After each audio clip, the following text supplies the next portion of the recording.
नरोत्तम दास ठाकुर ने कहा, सत्संग छाड़ी कहनु असत्य विलास। सत्संग अगर छोड़ेंगे तो क्या करेंगे, बिना संग के तो रह नहीं पाएंगे। अकेले भगवान को मजा नहीं आया, एको हम बहुत श्याम, मैं एक हूँ अनेक हो जाऊं। तो variety is mother of enjoyment, variety चाहिए उनको भी। आह्लादनी शक्ति को अनादिकाल से अपने से पृथक कर रखा है कि दो होंगे तो आनंद आएगा। फिर बलराम रूपी अंश प्रकट किया और आनंद आएगा। जो कुछ भी बनाया सब अपने आनंद के लिए बनाया भगवान ने। हम अपने घर में कुछ भी करते हैं अपने आनंद के लिए करते हैं।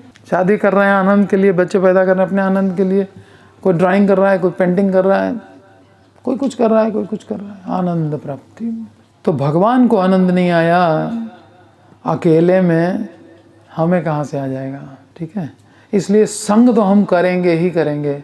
अब दो ही ऑप्शन है, या तो माया का संग कर लें या तो भगवान का कर लें। माया का तो कर ही रहे हैं अनंत काल से, अनादिकाल से माया के ही संग में पड़े हैं और सुखी नहीं हो पा रहे हैं, एक्सपीरियंस खूब हो गया है।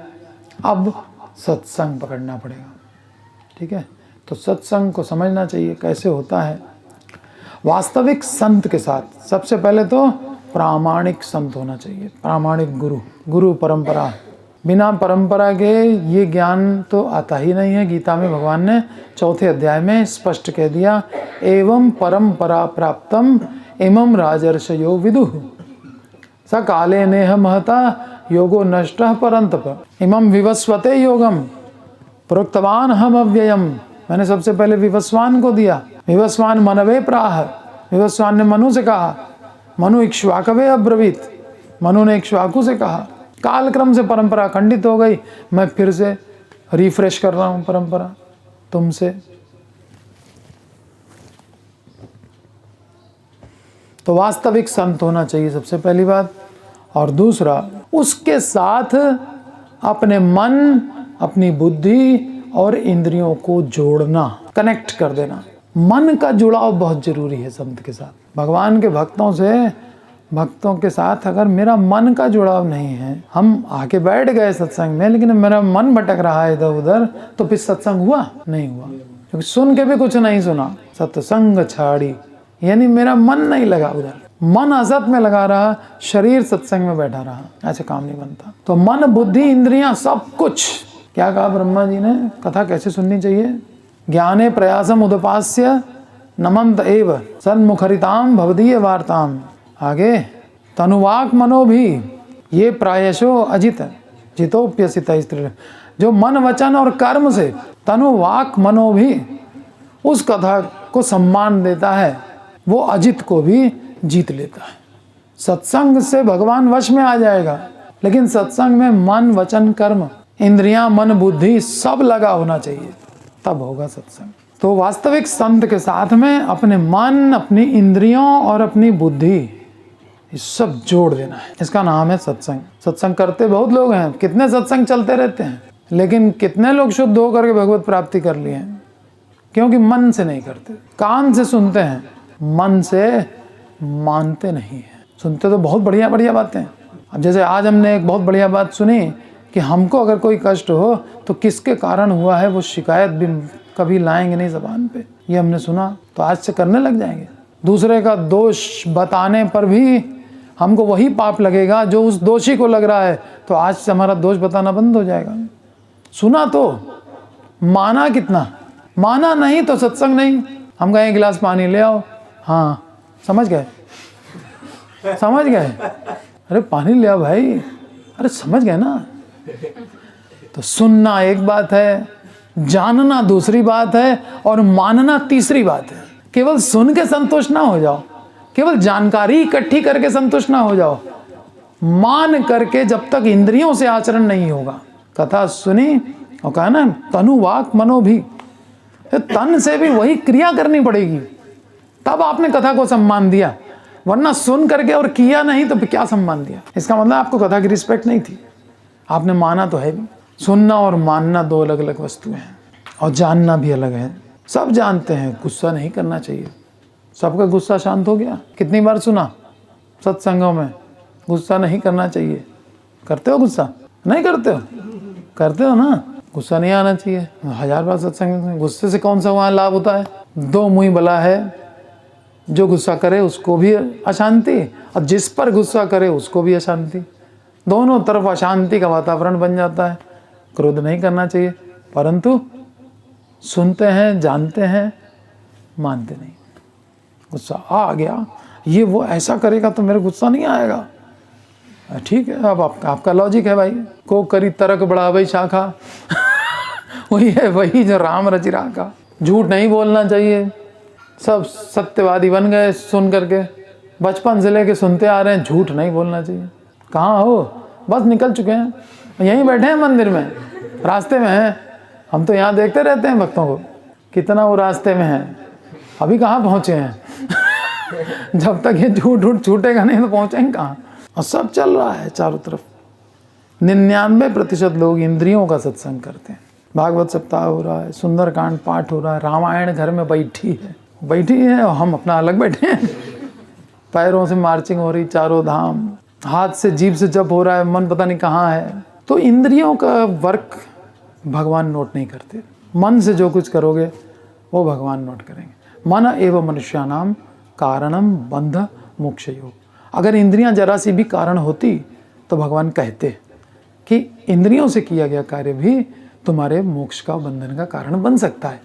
मन एव, मन ही, इसका मतलब मैं मन ही देखूंगा तुम्हारा। और उन्होंने मांगा भी मन ही, मन मना भव मयि एव मनाधत्स्व, मन ही मांगा। और इस मन के लिए ही कहा बंधन मोक्ष का कारण तुम्हारा मन है। इसका मतलब भक्ति करेगा तो मन करेगा, सत्संग करेगा तो मन करेगा। ये सुनना और जानना, फिर मानने का काम मन का, उसके बाद आचरण का काम बचता है। मान लेंगे तो आचरण जरूर करेंगे। जो वास्तविक प्रामाणिक संत से तत्व ज्ञान प्राप्त करके मन से सत्संग करते भी हैं, वो भी एक ब्लंडर करते हैं। मन से सत्संग कर रहे हैं तब भी उनकी एक बहुत बड़ी गलती है। क्या?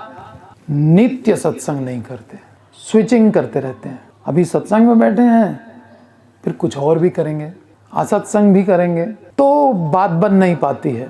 ये दोनों नहीं करने होंगे, एक करना पड़ेगा। ये है ब्लंडर। नित्य सत्संग में रहना चाहिए, और वो भी मन से। हमारा मन बहुत गंदा है, मान लो एक मैले कपड़े की तरह है। उसको हमने 12 घंटे सत्संग में बैठ करके खूब रगड़ धगड़ मचाई। संडे को क्लास में गए और खूब सफाई की। उसके बाद 12 घंटे घर में चले गए और फिर मनमानी करने लगे। फिर उसको मतलब कपड़े को गंदगी में डुबो दिया। 12 घंटे उसको जो है गोबर में सान के रख दिया। फिर आए संडे को, फिर 12 घंटे धोया। 12 घंटे तो नहीं है, तो 3-4 घंटे का मौका मिलता है। और उसके बाद फिर उसको गोबर, तो ये चल रहा है। तो वो साफ कब हो? फट जाएगा कपड़ा, साफ होगा नहीं। संसार की गंदगी छूना ही ना पाए और केवल सत्संग ही सत्संग चले। त्राणाय कारुण्य घना घनत्वम, खूब घन घोर वर्षा हो हरि नाम की, धनाधन केवल हरिनाम हरिनाम हरिनाम हरिनाम। प्रभुपाद जी 1954 में चले जाते हैं वृंदावन और 65 में निकलते हैं अमेरिका के लिए। 54 से 65 क्या करते रहते हैं वृंदावन में? त्राणाय कारुण्य घना घनत्वम, वो है पीरियड। भक्ति सिद्धांत महाराज पता नहीं कितने करोड़ जब। छत टूट गई है झोंपड़ी की, उसको रिपेयर कराने का टाइम नहीं है, चैंटिंग चल रही है। घना घनत्वम जब तक नहीं होगा, और दूसरा कुछ नहीं। बहुत गंदा मन है ना, अनंत काल से वो गंदा है। तो लगातार उसको साबुन से धोया जाए और शुद्ध जल से धोया जाए तो धीरे धीरे मल कम होता जाएगा और एक दिन कपड़ा निर्मल हो जाएगा। परंतु यदि एक दिन धोएंगे और बाकी दिन उसको गंदगी में डुबोएंगे तो ऐसे धोते धोते तो कपड़ा ही फट जाएगा। ऐसा ही हम लोग प्रभुपाद से तत्व ज्ञान तो प्राप्त करते हैं, मन से साधु संग करने से ही वास्तविक लाभ होगा यह जानकर सत्संग तो करते हैं, परंतु निरंतर नहीं करते। मन से सत्संग के बाद फिर वही माँ, फिर वही बाप, फिर वही स्त्री, फिर वही पति, फिर वही बेटा बेटी, फिर वही राग द्वेष, सारा गोबर मन में भर देते हैं। और थोड़ी देर भगवान का ध्यान भी कर लेते हैं, 2 आंसू भी बहा लेते हैं। ये हो गया कुंजर शौचवत, हाथी का स्नान। नहाया, फिर धूल लपेट ली शरीर पे, हाथी के स्नान की तरह हो गया। बाहर आते ही वो धूल लपेट लेता है, सूंड में सारी खूब सारी भर के बालू पूरा अपने वो ऊपर कर डालता रहता है, गीली गीली उसमें चिपक जाती है पूरी। तो अगर सत्संग प्रॉपर तरीके से किया जाए, शुद्ध भक्त और मन, बुद्धि और इंद्रियां तीनों को उनसे कनेक्ट कर दिया जाए, तो फिर अगर श्रद्धा ना भी हो मन के अंदर, तो ये सत्संग श्रद्धा उत्पन्न कर देगा। श्रद्धा कहाँ से आती? साधु संग से श्रद्धा डेवलप हो जाएगी। कहाँ थी श्रद्धा मृगारी में? कहाँ थी श्रद्धा वाल्मीकि में? साधु संग से सब डेवलप हो गई। और फिर क्या? श्रद्धा रतिर भक्ति अनुक्रमिष्यति, फिर होगी रति, दूसरा नंबर। श्रद्धा हो गई तो अब रति। रति का मतलब मन, रति का मतलब मन भगवान में लगने लगेगा। अभी क्या करना पड़ रहा है? लगाना पड़ रहा है। फिर क्या होगा? लगने लगेगा। हाँ, अब जब करते हैं, कीर्तन करते हैं, मन भगवान में लगने लगता है। ये दूसरी स्टेज आ गई। और फिर मन भगवान में लग जाएगा। ये तीसरी अवस्था है, बिल्कुल प्रेम की अवस्था। मन लगाना, मन थोड़ा थोड़ा लगने लगना और मन लग जाना। एक रह्यो से गयो श्याम संग, कौन आराधे ईश। उद्धव मन न भय 10-20। एक ही था, लग गया कृष्ण में, कृष्ण के साथ गया। अब तुम किस आराधना तो मन से होती है। अब तुम कह रहे हो कि ये निराकार ब्रह्म और ये वो, तो मन तो है ही नहीं, तो फिर आराधना हो ही नहीं पाएगी। ये गोपियों ने बिल्कुल स्पष्ट बात कर दी। मन मेरे साथ होता तो आराधना की कोई पॉसिबिलिटी थी, मन ही नहीं है। तो मन लगना, मन लगने लगना, अपनी स्टेज खुद ही देख सकते हैं क्या है मेरी। और मन लग जाना, कुछ लोग मन लगाते हैं लेकिन कुछ देर। इसलिए निरंतर मन भगवान के नाम रूप लीला धाम भक्तों में लगाते रहें, पीछे पड़े रहें, बार बार मन लगाते रहें। और हट जाए तो घबराए नहीं, फिर लगाएं। इसी का नाम है अभ्यासेन तु कौन्तेय वैराग्येण च गृह्यते। अर्जुन ने कहा मन बहुत चंचल है, इसको वश में करना वायु को वश में करने से भी ज़्यादा कठिन है। वायु मतलब प्राणायाम करके हम वायु को तो वश में कर सकते हैं, प्रचंड आंधी को भी वश में कर दें, लेकिन ये मन वश में नहीं होता है। तो भगवान ने क्या जवाब दिया था 6ठे अध्याय में? अभ्यासेन तु कौन्तेय। ये है अभ्यास। मन नहीं लगता। अरे मन लगता तो सिद्ध लोगों का है, आपको लगाना पड़ेगा। प्रारंभिक अवस्था में मन लगाना पड़ता है बुद्धि के द्वारा।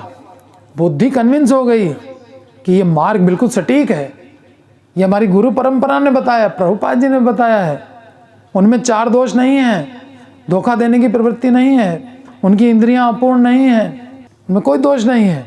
उन्होंने जो मार्ग बताया है उस मार्ग पे चल के मुझे एक दिन भगवत प्राप्ति निश्चित रूप से होगी। इसलिए मन नहीं लगेगा तो भी मैं लगाऊंगा। इसका नाम है प्रैक्टिस, अभ्यास। और भगवान ने कहा है अभ्यास से हो जाएगा। और अभ्यास के साथ साथ चलता है वैराग्य, क्योंकि मन जहाँ लग रहा है वो है माया, उसको छोड़ना पड़ेगा, तभी तो भक्ति का अभ्यास करेंगे। उसको छोड़ना हो गया वैराग्य। अभ्यास है ना तो कौन्तेय वैराग्येण च, वैराग्य भी रखना पड़ेगा साथ ही साथ, तभी तो अभ्यास कर पाओगे। हमने बहुत चीज़ें अभ्यास से सीखी। जब पैदा हुए तो करवट बदलना नहीं आता था, मल में पड़े रहते थे, लैट्रिन हो गई उसी में पड़े हैं, रो रहे हैं, हाथ पैर चला रहे हैं, पूरा सान लिया अपने आप को। देखा ही होगा छोटे छोटे बच्चों को, माताओं को तो बहुत एक्सपीरियंस। मल मूत्र में पड़े हैं, छप छप कर रहे हैं उसी में कुछ पता नहीं। मच्छर काट रहे हैं, हाथ से उनको हटा नहीं सकते, इतना भी अभ्यास नहीं था। अब वो सब दुख हम लोगों ने भोगा है, लेकिन अब सब भूल गए क्या हमने भोगा था।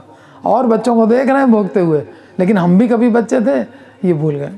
और तब भी हमने लगातार कोशिश की इन सब दुखों से बचने की। इतना मुलायम बच्चा और करवट ना ले पा रहा हूँ। जैसे योगी है, उसके पाँव में फ्रैक्चर हो गया, ऑपरेशन हुआ है, तो डॉक्टर ने उसको सीधा लिटा रखा है 1 महीना 2 महीना से, और बेचारा लेटा ही है, करवट भी लेने की मना है। वो तड़प रहा है करवट लेने के लिए, डॉक्टर साहब करवट कब लेंगे। तो वैसे ही एक तो ये तो 30-40 साल का आदमी, उसका तो शरीर मजबूत है, और ये कोमल बच्चा एकदम, वो करवट नहीं ले पा रहा है, मल मूत्र में सना हुआ पड़ा है। ये तो फिर भी नीट एंड क्लीन होके बैठे हैं, लोग सेवा करने वाले हैं। तो इतना कष्ट बच्चा भोगता है, लेकिन फिर भी वो कोशिश करता रहता है करवट लेने की, अपने आप कोशिश करता है। उसको किसी ने कोई लेक्चर दिया था क्या कि बेटा कोशिश करो वो सुनने लायक नहीं है, उसको बोलना नहीं आता है, एक अक्षर सुनना नहीं, समझना नहीं आता है, उसको क्या कोई लेक्चर देगा। बिना लेक्चर के अभ्यास कर रहा था वो, हमने किया है। आपने किया है, विदाउट एनी लेक्चर आपको प्रैक्टिस करना आता है। फिर एक दिन करवट ली, कुछ सुख मिला फिर दिन में और कोशिश करते रहे, 4 बार दिन में करवट बदली, फिर 8 बार बदली, फिर 10 बार बदली। अब करवट लेने में एक्सपर्ट हो गए। चलो अब बैठना सीखो।